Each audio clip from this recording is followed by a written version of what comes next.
Skulduggery Pleasant is the debut novel of Irish playwright Derek Landy, published in 2007. It is the first of the Skulduggery Pleasant novels. The novel crosses the horror, comedy, mystery, and fantasy genres. The story follows the character Skulduggery Pleasant, an undead sorcerer and detective, with his partner Stephanie Edgley, who goes by the name Valkyrie Cain, and numerous magic-wielding allies as they try to prevent Nefarian Serpine from unleashing a weapon of terrible power on the world. The book was retitled Sceptre of the Ancients for the 2009 paperback release in the US and Canada. HarperCollins Audio also publishes the unabridged CD sets of the books read by Rupert Degas. It won the coveted Red House Children's Book Award and the Hampshire Book Award in 2007.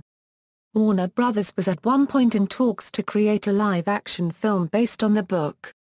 Plot summary: Stephanie Edgley's novelist uncle, Gordon Edgley, dies, leaving her his vast mansion and the royalties from his best-selling books.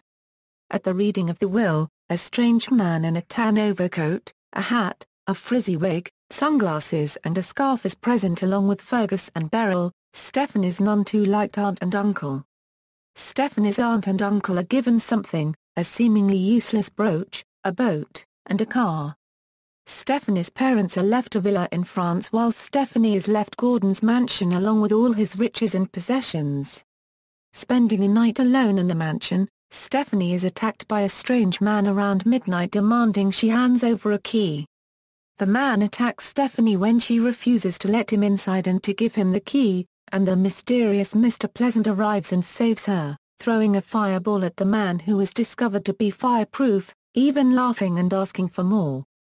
Upon this discovery, Skulduggery Pleasant shoots the attacker in his shoulder with a 6-slot revolver and the man is forced to flee from the scene. During the fight, Skulduggery's disguise of a wide-brimmed hat, wig, scarf and sunglasses fall off to reveal that he is an undead mage, made up of only a skeleton held together by magic.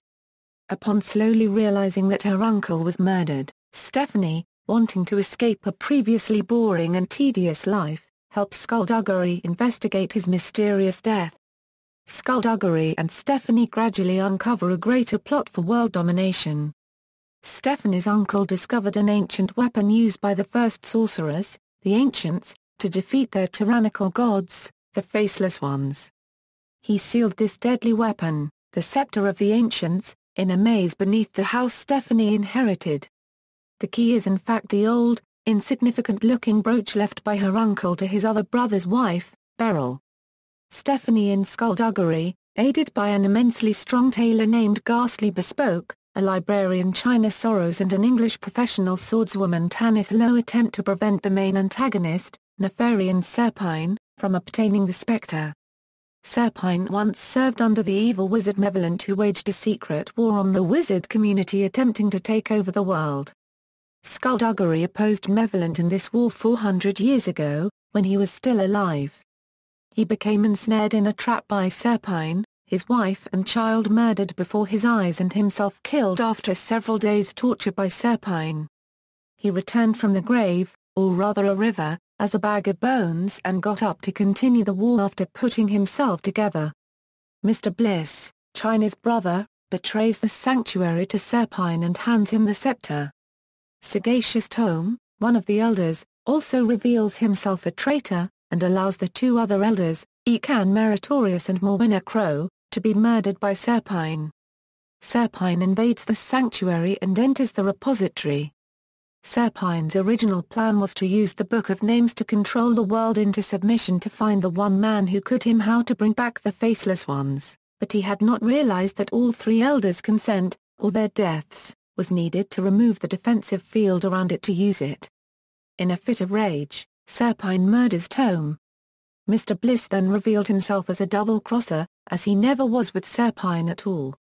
Now working as a detective and with Stephanie's help, Skulduggery attacks Serpine, with the Book of Names being destroyed in the process, though earlier in the fight Stephanie glimpsed her own name in the book. Angered at his loss, Serpine tortured Stephanie with his red hand, but Skulduggery destroys him with the scepter, breaking the scepter's power in the process. At the conclusion of the novel, Skulduggery offers to take Stephanie on as his assistant, partner and student in sorcery. Stephanie has discovered through the course of the novel's events that her family are descendants of the ancients and she herself has magic abilities. Throughout the plot, Stephanie is told multiple times that she must choose a name should she wish to remain in the magical community for several reasons. At the near end of the book, Stephanie Edgley chooses to leave behind her old self and takes on the name of Valkyrie Cain. Characters Skulduggery Pleasant Skulduggery fought against malevolent underground mage Meritorious during the Secret War as one of the leaders and is in a group called the Dead Men but was caught in a deadly trap by Nefarian Serpine under Malevolent's command. He killed Skulduggery's wife and child in front of him. Furious, Skulduggery grabbed a dagger to kill Serpine with, but Serpine had planned this. The handle of the dagger was poisoned. Serpine tortured Skulduggery for a few days then killed him. After Skulduggery's death, his body was impaled on a spike and burned as an example to Malevolent's other enemies. Though as a result of a necromancer's experiment, Skulduggery did not move on after his death, but stayed and watched the war progress. To his horror, the tide turned and Malevolent gained advantage. In the books, Skulduggery's past life name has not been revealed, though author Derek Landy says his taken name was Skulduggery Pleasant before he died. Skulduggery accepts the sacrifice of individuals as part of war, but he is highly reluctant to allow this to happen to Stephanie. He protects her diligently throughout the novel. He is very smart and witty. Stephanie Edgley Stephanie is a 12-year-old girl living in the quiet Irish seaside town of Haggard. With her surroundings, she is forced into maturing at a much faster pace. She is also the niece of Gordon Edgley, a recently deceased horror novelist, whose novels, she discovers, were not completely fictional. She first meets Skulduggery at Gordon's funeral. Gordon was a friend of Skulduggery's. Skulduggery tells Stephanie how Gordon once described her as strong-willed, intelligent, sharp-tongued, doesn't suffer fools gladly, traits Gordon himself possessed. Stephanie proves herself to have all these qualities in spades, clashing wits with Skulduggery and annoying him to no end. She refuses to be left behind by Skulduggery when they first meet, despite his advice that she keep out of danger. He later comes to respect her abilities, recognizing them when she herself does not.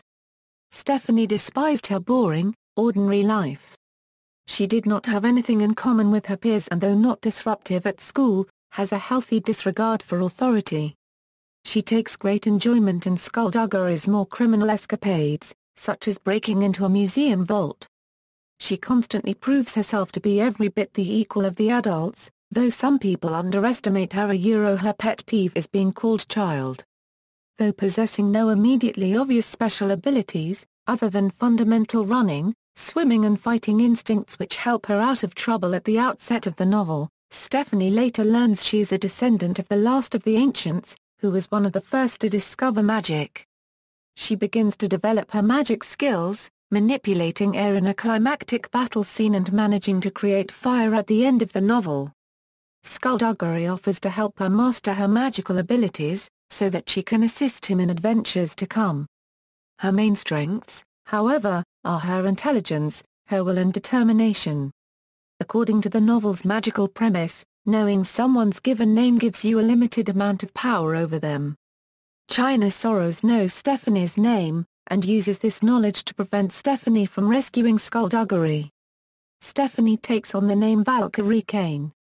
Taking this name seals her given name away, keeping others from controlling her and breaking China's hold on her, allowing her to save Skulduggery. Although known as Valkyrie by other characters from this point onwards, Landy continues to refer to her in the third person as Stephanie in the first book, and Skulduggery chooses to call her by Valkyrie. However, for the rest of the series, she is known as Valkyrie. She got her name from the Norse warrior women who guard Valhalla and she got her last name from the word Cain. Tanith Low Tanith Low is a master swordswoman who is first introduced while battling a troll on Westminster Bridge in the first book. Tanith does not work for the elders because she has a natural distrust of authority. Instead she merely, as Springleel Jack says in Playing with Fire, deals out what she calls justice. She is English and originally lived in London. Tanith Lowe's job is to apprehend or otherwise kill criminals and evil creatures who threaten national security. Originally Derek Landy planned to kill off Tanith Lowe in the first book, but when he brought it to his editors they said it would be too sad for the readers. So Derek Landy agreed that he would keep her alive as long as he can torture her in some way in every book she is in. Despite common belief, he does not hate Tanith Lowe, as he stated in his Down Under tour in Perth on the 20th of August 2012. She befriends Valkyrie Stephanie in Book 1. During a conversation with Valkyrie, Tanith expresses a desire for a little sister and she and Valkyrie develop an affectionate sisterly relationship. Valkyrie refers to Tanith as being like a sister to her in the 4th book. Tanith is also known to have an elder brother whom she states she loves to death. Despite her softer, warmer side, Tanith can be very ruthless, sending 2 cleavers to their death in order to distract some hollow men to rescue Skulduggery from Serpine. She is also an excellent fighter. She takes on Serpine's White Cleaver in combat at the end of the 1st book, and almost wins, but the White Cleaver throws his scythe through her back and she nearly dies. Tanith also features in her own book The Maleficent 7, where she gets a group together to go hunt down and destroy objects called the God Killers. Nefarian Serpine the villain Serpine is an evil sorcerer who once served under Malevolent as one of his infamous 3 generals. He dabbles in necromancy. He accidentally destroys the Book of Names with a scepter, preventing the return of the Faceless Ones, enraging himself, and then attempts to kill Stephanie, but Skulduggery stops him and avenges the death of his family by turning Serpine to dust with the scepter. Serpine is highly intelligent and a skilled manipulator who managed to persuade Sagacious Tone to join him. He is a fanatic who is believed by many to be insane, although the Faceless Ones are actually real. The greatest weapon in Serpine's arsenal is his red right hand, which has the dark power to put individuals in great pain, eventually killing them when pointed at. He was taught this by High Priest Tenebrae after Serpine surrounded the Necromancer's temple. China Sorrows China is very, magically beautiful, making anyone fall in love with her at first sight. She is fluent in the language of magic and has hidden symbols all over her body in the library that she owns. She is quite secretive, but as time goes on Valkyrie gets to know her and eventually become friends in the 5th book. China used to worship the dark gods as her whole family did when her dies. China helps Skulduggery and Valkyrie out many times and has fought alongside them, though she calls herself neutral, stating I am loyal to one person only. That person me. Minor characters For minor characters see the list of minor characters in Skulduggery Pleasant. Reviews. Skulduggery Pleasant has opened to largely positive reviews by critics. Philip Ardagh, it's exciting, pacey, nicely handled and it's fun. There's nothing worthy about it, and it's all the better for that. And, I might add, it's self-contained. Landy may well revisit these characters I sincerely hope he does but it's a pleasingly rounded tale, which is refreshing in these days of endless open-ended books of never-ending series. Nathan Nichols, there is no expense spared by Landy in this book, and I would have to say that everyone who could be bothered to read it, would definitely be drawn into it and certainly enjoy it. Something for everyone and everything for someone, Skulduggery Pleasant is easily my book of the year so far. Read it. Christina Hardimunt, Landy is an established writer, and the combats between Skulduggery, Serpine and his legions of hollow men rival the climaxes of the Potter films for hair-raising effects. It isn't often that writing makes you feel as if you were watching a film. The Times, Derek Landy's debut, Skulduggery Pleasant, has a distinctly Horowitzian humor and verve to it, being a detective story featuring a sorcerer skeleton as hero. Awards. Skulduggery Pleasant won the Red House Children's Book Award, the Bolton Children's Book Award and the Staffordshire Young Teen Fiction Award. The book was also recommended for confident readers by the Richard and Judy Children's Book Club in 2007. It also won the Portsmouth Book Awards in 2008, having been selected by school children in Portsmouth. Also, in 2009, it won the Canal Youth and Grampian Book Awards by a majority vote. In 2010, Skulduggery Pleasant was awarded the title of Irish Book of the Decade, after being up against some of the world's best sellers. References. External links: Skulduggery Pleasant UK, Australia and New Zealand official website, Skulduggery Pleasant US and Canada official website.